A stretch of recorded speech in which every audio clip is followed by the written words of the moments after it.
Hey everybody, it's Neil, and let me show you what I got here today. I have these LED lights to attract mosquitoes. It doesn't attract them and bring them to your house. It's supposed to attract them and then zap the crap out of them and kill them. So we're gonna give these things a try. It's got some little information on it there, but it's hard to read through the sticker. But there's the barcode if you're interested.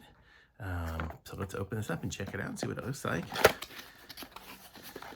So let's see what we got here. So we've got two. Comes with. There's no other instructions other than what it says on here, which is basically plug it in. So let's just check out how these things are. So it's like it's a two-prong plug, and then it comes with a little brush, and it comes with two of these. So let's go plug it in and see what it looks like. So bring you down here to the outlet on the wall. So let's see what happens when I plug this in.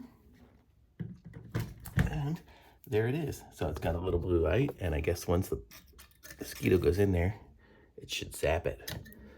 So we're gonna give these things a try and hopefully it'll work pretty good, but I'll let y'all know. But as far as it looks, I mean, it looks like a bug zapper. So hopefully it works good. So thumbs up for me so far. Like this video, subscribe to my channel, and I'll be back with some more reviews soon. Thanks, bye.